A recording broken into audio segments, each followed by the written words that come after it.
Hola, buenos días. En la clase del día de hoy vamos a ver fundamentos de las bases de datos y para ello vamos a ver unas definiciones de lo que son raw y tidy data y vamos a ver un par de funciones que forman parte de la librería Data Table que nos van a servir para la manipulación de las bases de datos. Vamos a retomar igual el tema de las funciones loop y vamos a ver cómo podemos fusionar nosotros datos en R, que sería algo similar a el buscar B de Excel. Entonces, esta es nuestra agenda para el día de hoy y vamos a comenzar con las definiciones, ¿no? Generalmente cuando nosotros estamos analizando una base de datos, la información o los datos contenida en esta son valores de variables que pueden ser tanto cualitativas como cuantitativas. Y estas pues pertenecen a un conjunto de elementos, o sea, cada una de estas variables tiene un conjunto de valores que puede tomar, ¿no? El conjunto de elementos a veces también es llamado población y son el conjunto de objetos en los que estamos interesados. Es decir, en este caso sería cada una de las columnas de las bases de datos, ¿no? Y cada una de las filas también.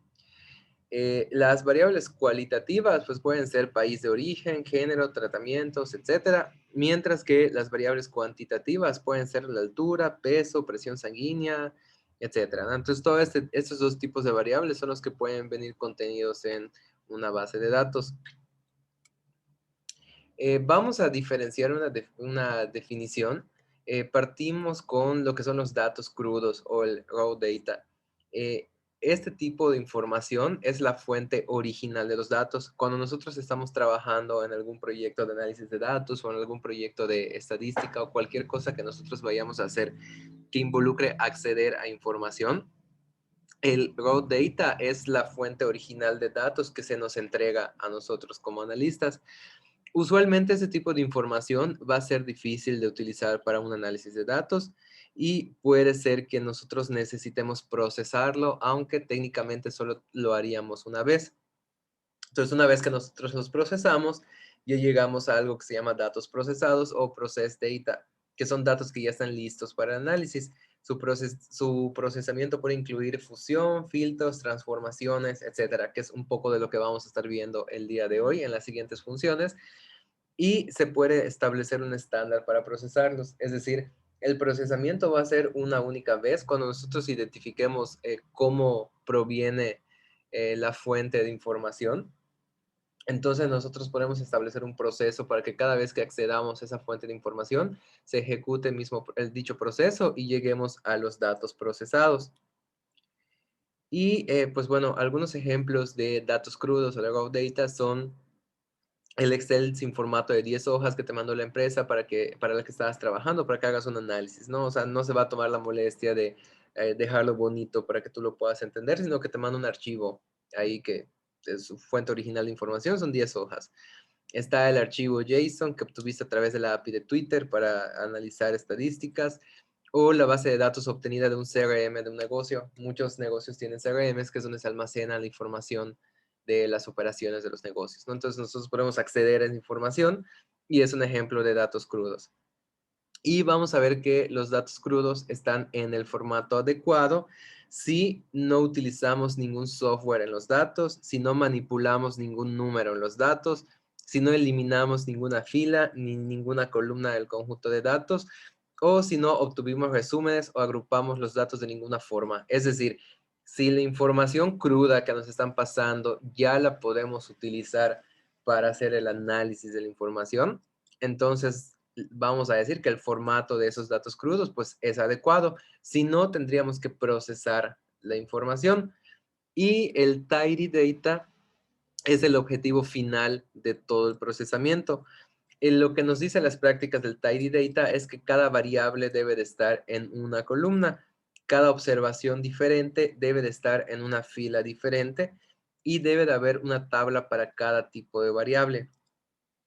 Si tenemos múltiples tablas, tenemos que tener una columna que permita crear un vínculo entre esas tablas. O sea, por ejemplo, si por un lado tenemos, bajo un ejemplo de, no sé, información de una universidad, ¿no? Si por un lado tenemos la lista de asignaturas y por otro lado tenemos la lista de alumnos, entonces nosotros tendríamos que tener una columna en cada una de esas dos bases de datos diferentes que nos permita hacer un match para ver qué asignaturas tiene o ha cursado cada uno de los alumnos, ¿no? Sería como el identificador que nosotros ocuparíamos en un buscar B en Excel. Y algunos otros tips que se dan es que se debe de incluir una fila en la parte superior con los nombres de cada columna. Hay que hacer que los títulos de la columna sean humanamente posibles de leer. Por ejemplo, pudiésemos poner edad.diagnóstico en lugar de edd.d.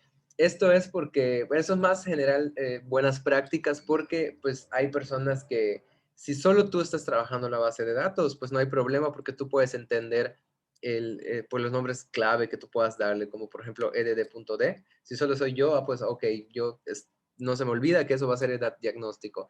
Pero generalmente este tipo de proyectos se trabajan por varias personas. O sea, hay otros participantes en el código. Entonces hay que poner nombres que sean fáciles de identificar para cada uno de los participantes. Quizá para mí es fácil entender que edd.d es edad diagnóstico, pero quizá para la otra persona con la que estoy trabajando no tenga idea qué signifique. Y pues eso genera retrasos en cuanto a tiempos. Y en general, cada tabla debería de estar en un archivo diferente, o sea, en un data frame, en este caso, diferente. Eh, Va a existir un tercer elemento que es recomendable utilizar cuando estamos analizando bases de datos, que es el codebook. No nos vamos a adentrar, porque no es nuestro caso adentrarnos a todo lo que es bases de datos, sino que más bien vamos a estudiar lo básico para que nosotros podamos modificar ciertos archivos en caso de ser necesarios una vez que ya los leemos en R. Pero bueno, el codebook es un archivo que se recomienda que se incluya en cualquier repositorio donde hayan bases de datos porque contiene información sobre las variables. Contiene información sobre las agrupaciones o resúmenes que tú hayas hecho y contiene información sobre el diseño que hayas hecho para estudiar los datos. Usualmente puede ser un documento de Word o un documento TXT y literalmente es la descripción de las bases de datos. O sea, si hay varias hojas, es poner los nombres de cada una de las hojas, es escribir cuáles son las columnas que hay en cada una de las hojas, especificar el formato que hay. Esto es con el objetivo de que si otra persona se integra al proyecto, puede utilizar el documento del codebook para entender cómo está estructurada la base de datos y así se le facilitarían mucho las cosas. Entonces, pasando a la parte de la librería de Data Table, vamos a ver dos funciones, nos vamos a centrar en dos funciones nada más, que es la función melt y la función dcast. Estas funciones pueden ser reemplazadas por otras funciones que se llaman gather y spread, que están en la librería de tidyr. Más adelante vamos a adentrarnos un poco a esta librería. Bueno, realmente nos vamos a adentrar en la de tidyverse. Vamos a ver qué es lo que trae esta librería. Y a su vez, tidyr forma parte de tidyverse. Entonces, como vamos a ver más adelante, hay ciertas funciones, principalmente en las de la librería ggplot2, que es una librería gráfica para generar gráficos, que requieren que los datos suministrados ya estén procesados en forma de tidy data y para que se puedan generar bien los gráficos, ¿no? Entonces, estas funciones que vamos a ver ahorita nos pueden servir para lograr nuestro objetivo, ¿no? Entonces, vamos a pasar rápidamente a el software. Y pues bueno, vamos a comenzar llamando a la librería Data Table, que es la que vamos a estar utilizando. Y voy a crear un data frame. Vamos a suponer que se nos entrega el siguiente data frame para hacer un estudio de ventas, ¿no?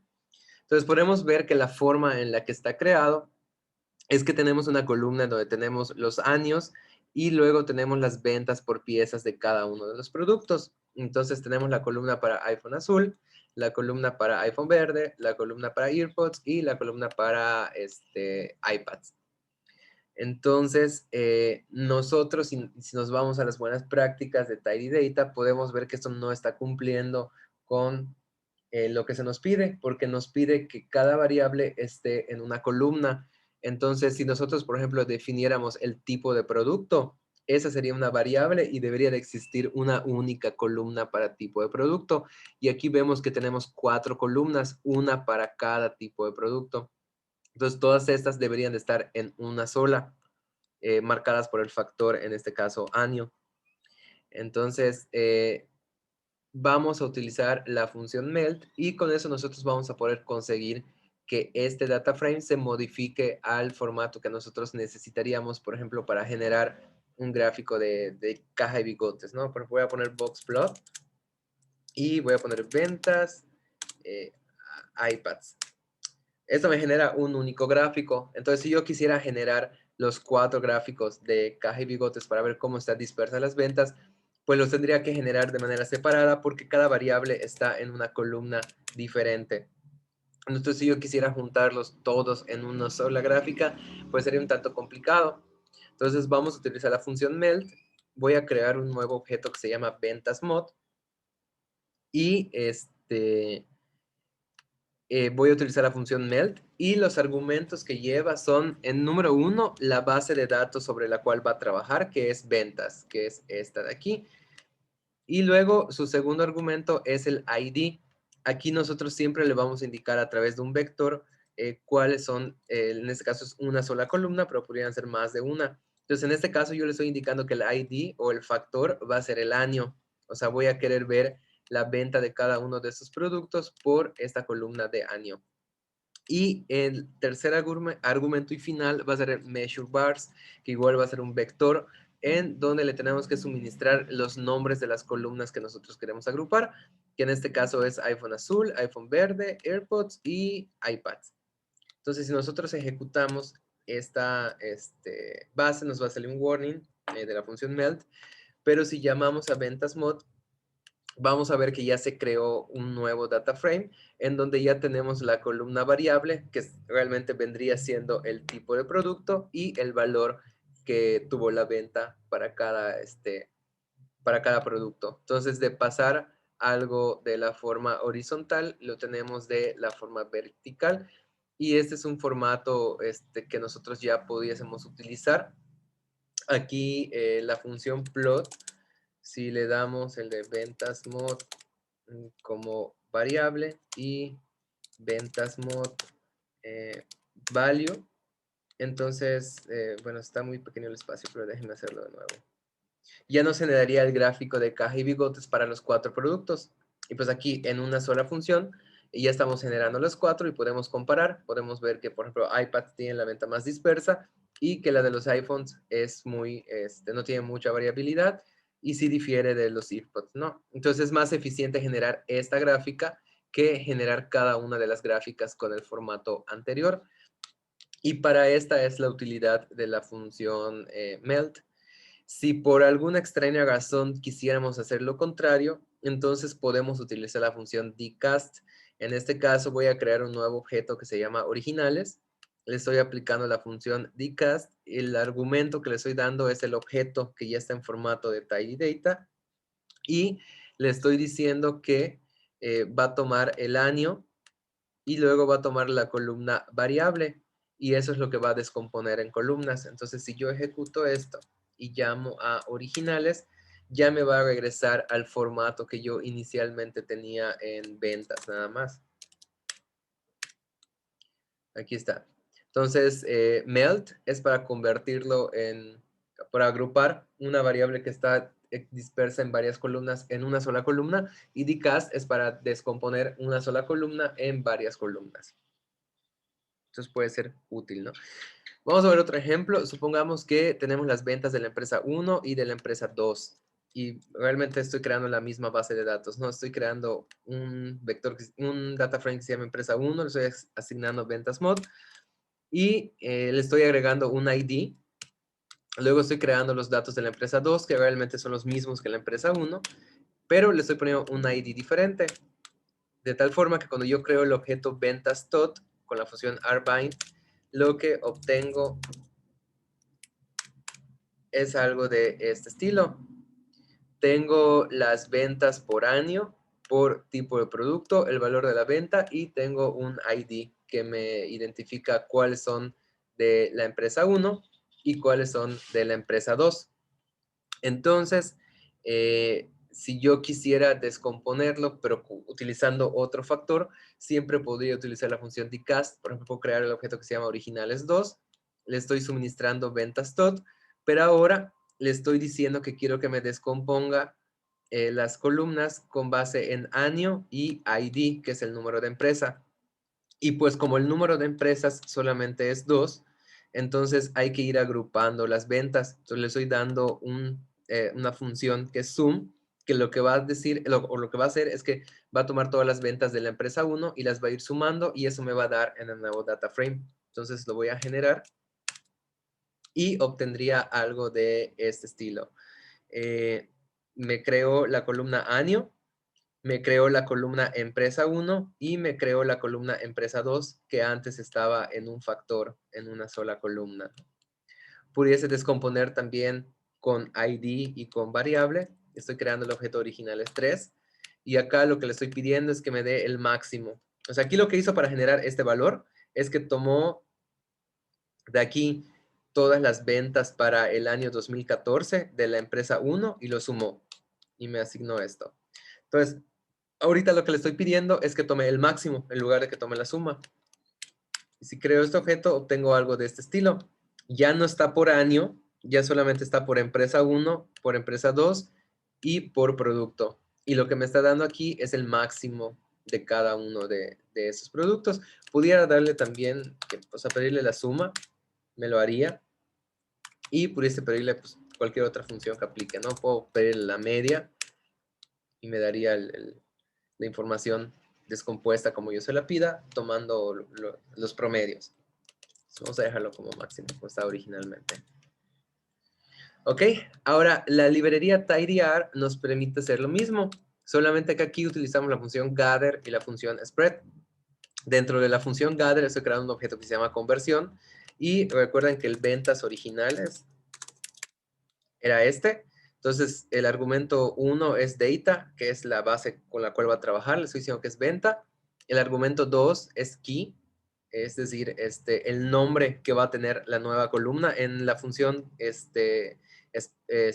melt, lo que hacía era que me creaba una columna. Si nos regresamos, me creaba una columna que se llamaba variable, es decir, no le ponía nombre, solo le ponía nombre variable en automático. Entonces aquí nosotros le estamos diciendo que se va a llamar producto, esa columna. Luego el valor, le estoy diciendo que me tome la columna de ventas y con eso ya me crea la base de datos.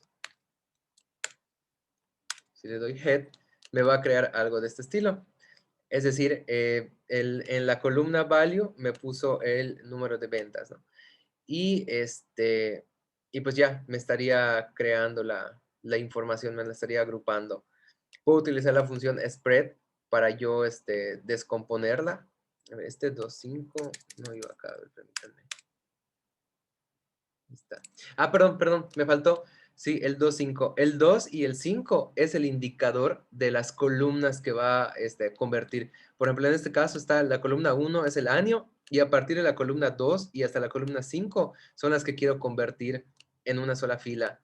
Entonces le doy de nuevo la base de datos con la que está trabajando, el nombre que va a tener la columna de la variable, el nombre que va a tener el valor de la variable y las columnas que quiero que se conviertan en una sola columna, que en este caso es de la 2 a la 5.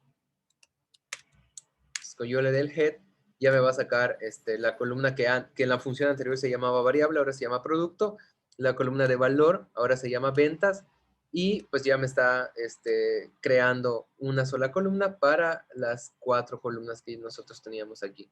Ahora se ven solo poquitas porque le puse head, pero si ponemos solo conversión, ya se ve completo. O sea, el resultado es exactamente el mismo que utilizar la función melt, solamente que aquí pues ya tenemos la opción de elegir nosotros el nombre que va a tener cada una de las columnas y con la función melt vienen con nombres predeterminados, que es variable y value.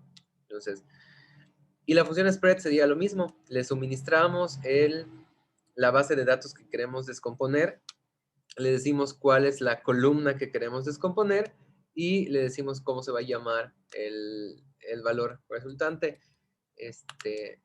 Lo ejecutamos y ya nos generaría nuevamente las ventas como estaban en la base original. La columna producto la descompone en 4 columnas individuales en donde pone las ventas de cada uno de los artículos. Y así es como nosotros podemos estar utilizando estas dos funciones para ir modificando bases de datos.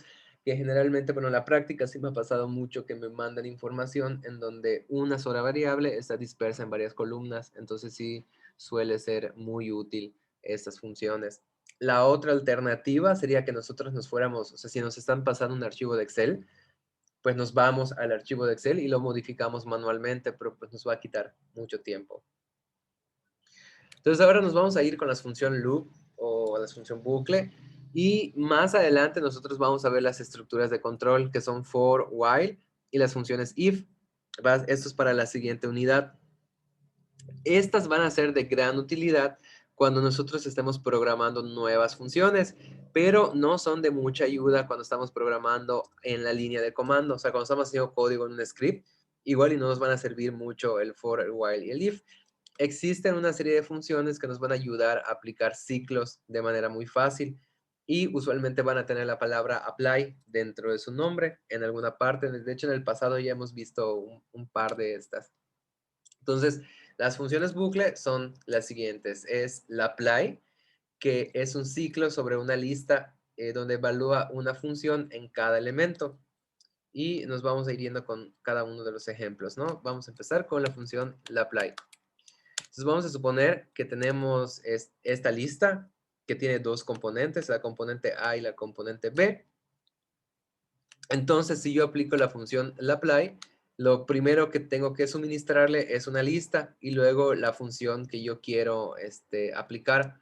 Entonces, si yo aplico lapply, lo que va a hacer es que va a aplicar en este caso el logaritmo a cada uno de los elementos de las componentes de la lista X. Entonces, si nosotros le ingresamos, por ejemplo, ¿qué pasa si le ingreso un data frame? Tenemos la columna de ventas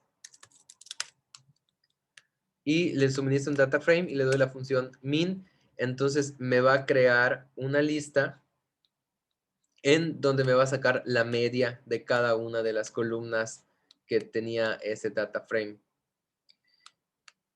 Y luego, pues, ya sea que le ingresemos el data frame o podemos utilizar la función asList ventas y nos estaría generando esta lista, que sería lo mismo. Le estaríamos suministrando, el resultado de la función es como si le hubiéramos suministrado este objeto a, a la parte de la lista. O sea, lo que va a hacer la apply es que aún si le ingresamos un data frame, lo va a convertir en una lista y me va a aplicar la función que yo le estoy dando a cada una de las componentes de la lista. Entonces, en este caso, tenemos, por ejemplo, ventas mod, que sigue siendo un data frame.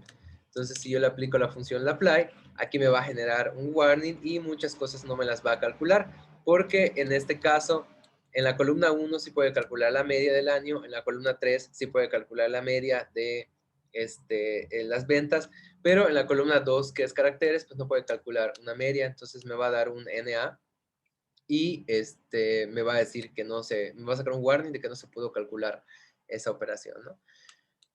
Entonces, por ejemplo, vamos a ver un ejemplo más. Le asignamos a Y los números del 1 al 4. Entonces, si yo aplico la función lapply sobre Y, le puedo dar la función arrownif. Lo que hace la función arrownif es que me genera números aleatorios de una distribución uniforme. Entonces, lo que va a hacer es que este vector me lo va a convertir en una lista donde cada uno de estos valores va a ser las componentes de la lista. O sea, es como si le estuviéramos suministrando este vector, perdón, esta lista a la función. O sea, siempre que le demos algún objeto que no sea una lista, lo va a convertir en una lista y le va a aplicar la función. Entonces, la función arrownif lo que hace es generar valores de la distribución uniforme. Si buscamos la ayuda, vemos que si no le ingresamos los valores del mínimo y del máximo, por defecto les pone 0 y 1.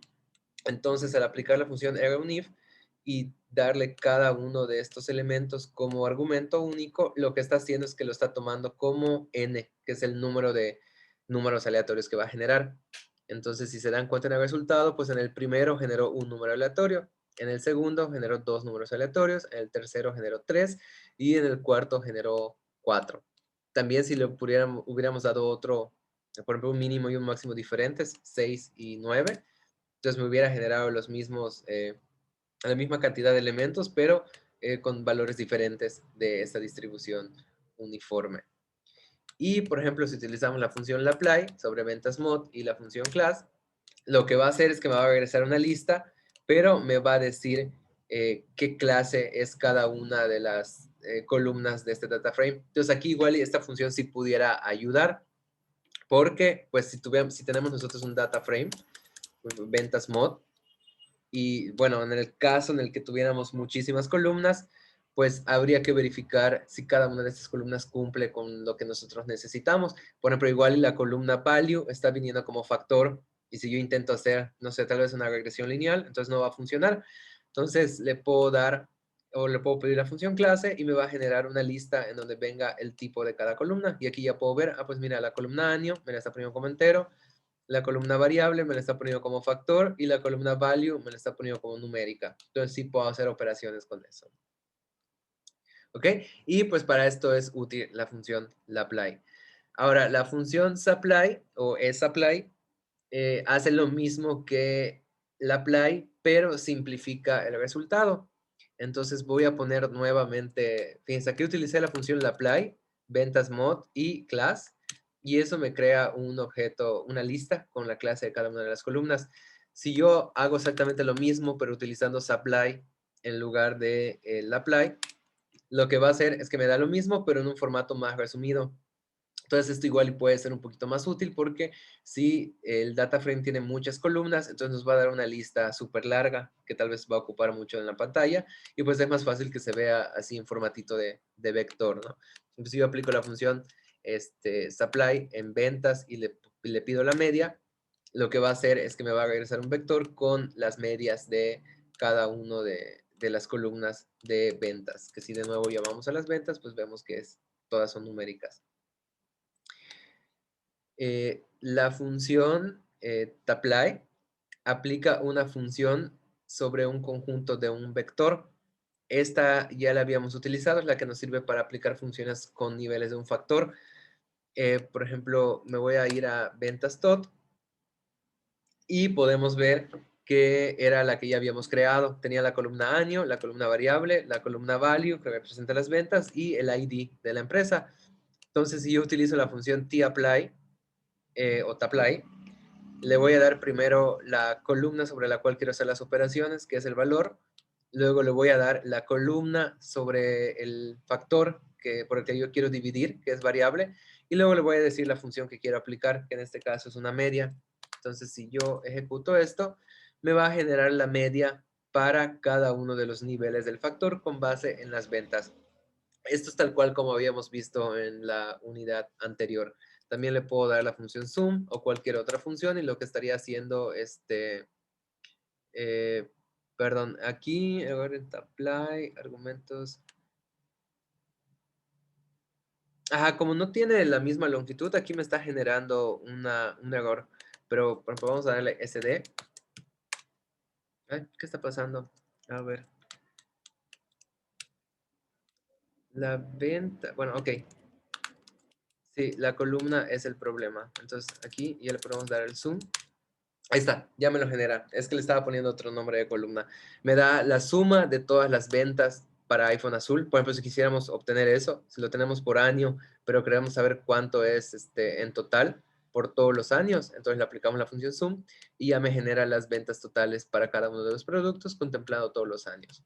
Entonces, si quisiéramos calcular, por ejemplo, ponderaciones para ver participaciones anuales o algo de ese estilo, pues sería muy útil la función tapply. Eh, la función tapply nos da la opción de elegir si se simplifica o no a través del argumento simplify. Entonces, si nosotros le ponemos false, nos lo va a generar en un formato de lista. Y si nosotros no le ponemos false, por defecto es true. Y me lo va a generar en formato de data frame. Ok. Otra vez. Error en tapply. Ok, lo eché a perder con el nombre de las columnas. Déjame ver. eh, Déjame ver. Head, ventas. Ah, ok, aquí está. Es que debe ser año. Y tenía puesto una palabra diferente que no pienso pronunciar. Ay, me fui hasta abajo. No. Aquí estamos. Ahí está. Anio. Ahí está. aquí, como le estoy pidiendo, le estoy dando una lista en el segundo argumento, le estoy diciendo que me lo ejecute por año y por variable. Entonces ya me estaría dando como que las medias, pero para cada una de esas dos columnas. Entonces generaría algo así en formato de tabla. Pudiese dárselo solamente con la variable, que es lo que quería mostrarles. Y acá como no tiene el simplify igual a false, entonces lo va a tomar como verdadero y por defecto me lo va a simplificar. Si le pusiera el simplify false, entonces me generaría algo de ese estilo. O sea, es el mismo resultado, solo que en un lugar me lo da como que agrupado, bonito, y en otro lugar me lo da en formato de lista. Ok. Y la función split, que es una adicional. Ah, bueno, perdón, está la función mapply, que es exactamente lo mismo que la función lapply, pero para un caso multivariado. Entonces, de ahí va a existir una función auxiliar que se llama split y generalmente se utiliza con lapply. Lo que haríamos es que eh, sería replicar la función tapply, pero como que con pasos extra. Entonces, si nosotros, se me vuelve a agarrar el nombre. Si nosotros generamos o aplicamos la función split primero, lo que va a hacer es que me va a descomponer por cada uno de los niveles del año y me va a crear una lista con esos valores. Y si luego yo este split lo meto completo dentro del argumento lapply y luego le doy la función min, lo que va a hacer es que me va a calcular la media para cada uno de estos elementos. Entonces la función split y la función lapply son como que una forma de complicarse la vida para utilizar la función tapply. Funcionaría exactamente igual. Y con split, pues igual pudiésemos utilizar más de dos factores. Por ejemplo, primero podríamos pedirle que de ventas tot tome la columna value y haga el split, pero con estos dos factores, que sería el año y la variable. Entonces me generaría cada uno de estos elementos, o sea, técnicamente cada uno de los años con cada una de las variables. Y luego si esto nosotros lo ingresamos en la función lapply, pues me va a generar la media para cada una de estas parejas de variables, ¿no? De estas combinaciones. La media para, por ejemplo, las ventas de iPads de 2014, la media para las ventas de AirPods de 2020. Entonces aquí a eso es lo que me refería cuando les digo que si tenemos muchas columnas, pues nos puede crear un resultado bastante largo. Entonces, pues ahí está. Esas son las funciones bucles y pues pueden ser de utilidad para trabajar con las bases de datos. Está también por ahí la función apply que no vimos. Esta lo que hace es que aplica funciones, pero sobre los márgenes de un array. Entonces, como no utilizamos array, le estamos dejando de lado. Generalmente con lo que vamos a estar trabajando nosotros es con data frames. ¿Ok? Y ahora ya para la parte final es merging data o fusión de datos. Vamos a ir netamente al script porque hay como que bastantes funciones para esto. Entonces voy a crear un nuevo data frame que se va a llamar alumnos. Quiero que veamos la forma que tiene. Realmente tiene una lista con un ID, que es como podemos decir el número de lista del alumno, y con el nombre del alumno. Entonces aquí está. Luego estoy creando un data frame que se llama asignaturas, en donde viene el tipo de la asignatura, si es obligatoria o si es optativa, el nombre de la asignatura, nombre de largo, y el ID de la asignatura, que sería como que un nombre corto. Y por último, estoy creando un data frame que se llama exámenes. Y lo que contiene es el ID del alumno, el ID de la asignatura, la calificación que obtuvo en dicho examen, la modalidad del examen, si es ordinario o extraordinario, y el tiempo en minutos que se tomó en resolver el examen. Entonces, bueno, vamos a suponer que estos tres archivos son los que a nosotros se nos entregan para hacer un análisis de los resultados, ¿no? Entonces, supongamos que se nos pide o que requerimos generar un reporte que contenga los nombres de los estudiantes, los nombres completos de las asignaturas, el tipo de asignatura, la calificación obtenida y la modalidad del examen. Entonces, lo que nosotros tendríamos que hacer es fusionar o hacer un merge de los 3 data frames para que nosotros logremos conseguir la información o el resumen que se nos está pidiendo. Esto en Excel lo resolveríamos con un buscar B. Tenemos el ID del alumno, el ID de la asignatura y cada una de las bases independientes tiene un ID. El de la asignatura por aquí está y el del alumno por aquí está. Entonces, vamos a crear un nuevo data frame que se va a llamar reporte. Y la forma en cómo nosotros solucionaríamos esto en R sería con la función merge, que nos hace fusiones de data frames.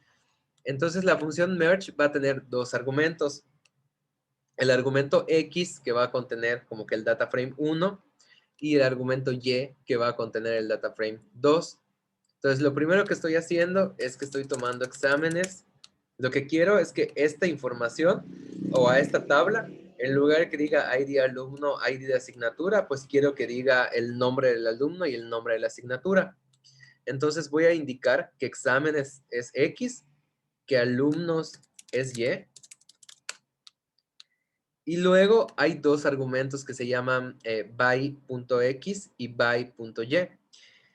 Lo que hay que hacer es que en byX tenemos que indicar cuál es el identificador y en byY tenemos que indicar cuál es el identificador en la otra columna. Por ejemplo, en exámenes, la columna ID alumno nos da el número de lista del alumno, pero en alumnos no se llama ID alumno, se llama solo ID. Entonces hay que indicar que la columna con la cual queremos trabajar como identificador, en X se llama ID alumno y en Y se llama simplemente ID. Y va a haber otro argumento que va a ser all. Si nosotros le ponemos verdadero, me va a cambiar todos los elementos del ID, pero me va a combinar todos los elementos del ID. Entonces voy a ejecutar y voy a llamar a reporte. Y vamos a ver que este es el resultado. Entonces, lo que está haciendo es que tomó la base de exámenes e hizo el cruce con la base de alumnos, pero se dio cuenta que en alumnos habían IDs que en exámenes no habían. Entonces, aún así, me puso esos IDs y obviamente, como en exámenes no tenía información, viene con NAs. Y la única información que trae es la que sí estaba en la de alumnos.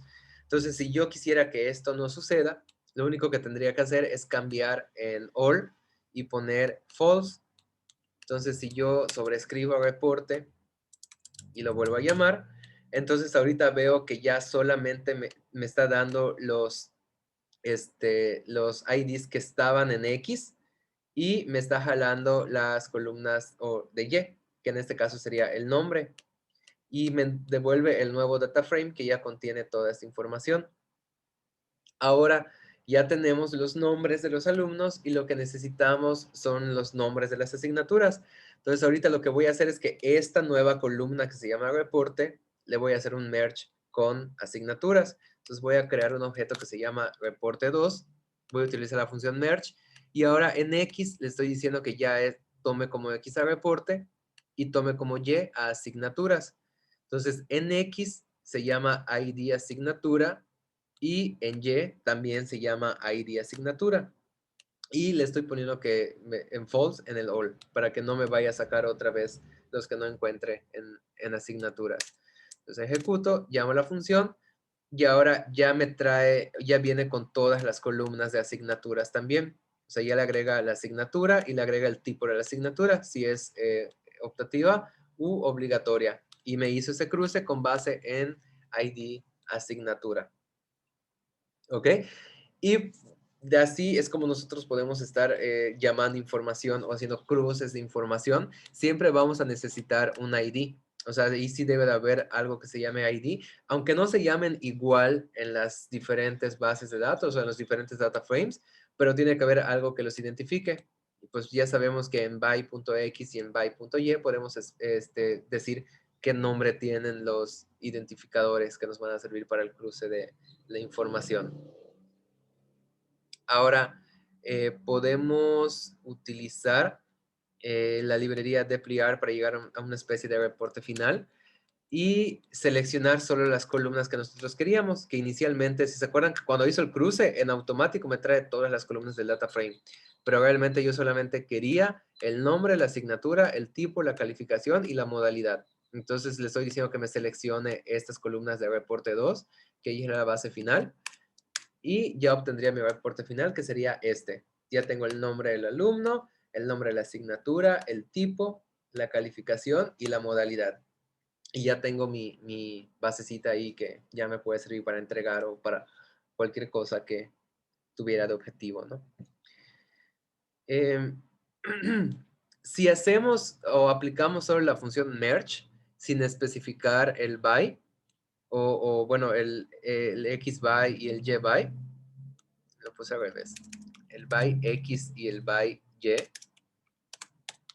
entonces nos va a obtener o nos va a dar una cosa extremadamente rara. Lo que está haciendo es que va a tratar de unir toda la información con lo que R encuentre como identificador. Entonces sí nos va a crear algo que no va a ser necesariamente lo que nosotros queremos. Si nosotros utilizamos la función intersect, podemos ver que no hay ninguna variable que se intersecte en nombres ni en exámenes ni en alumnos. Entonces, está identificando como que lo que R piensa que es un identificador y eso es lo que está haciendo en el merge. Entonces, estamos obteniendo resultados un poquito raros, ¿no? Si tuvieran la misma columna, o sea, o el mismo nombre, voy a ponerle head exámenes y head alumnos. Entonces, si tuviéramos que aquí, por ejemplo, el identificador se llama ID. Si aquí se llamase ID de alumno, se llamase solo ID y ejecutamos el merge, entonces ahí sí me va a hacer el merge bien, porque van a tener el mismo nombre en la columna 1 y en la columna 2. Pero en este caso, pues no está pasando así y me está haciendo una cosa rara. Podemos poner, de hecho, es que no quiero echar a perder el data frame, pero a ver. Bueno, no, así está bien. O sea, si tuviéramos el mismo ID,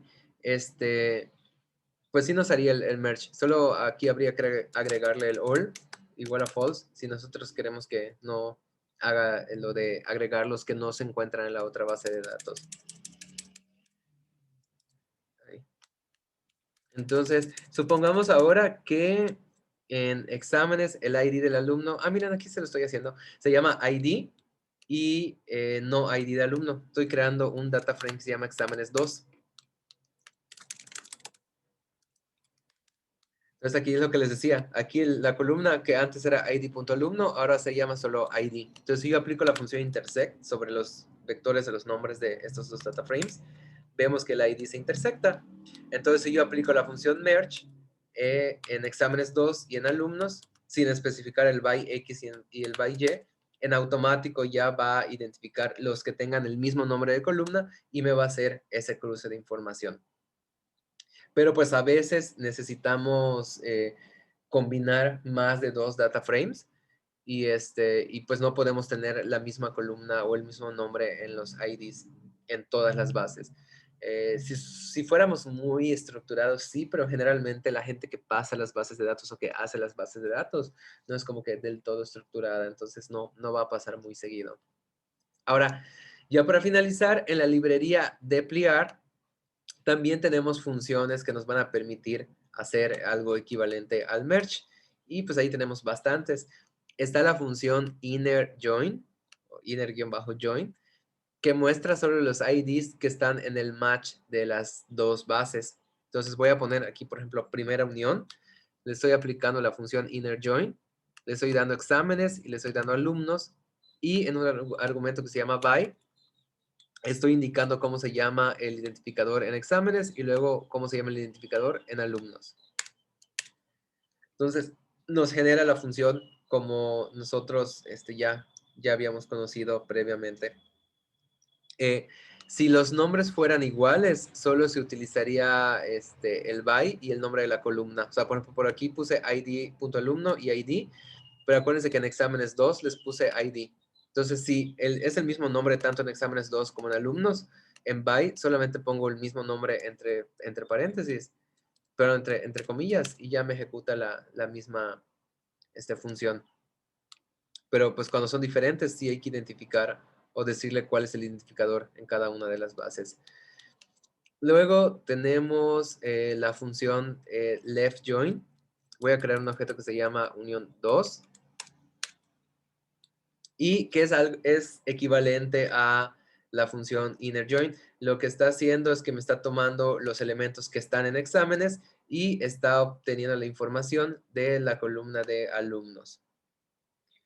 Si alguno de los IDs no se encuentra en el segundo data frame, aún así dejará los valores. En este caso, como sí estaban, pues no pasó nada raro, pero voy a crear un nuevo data frame que se llama alumnos.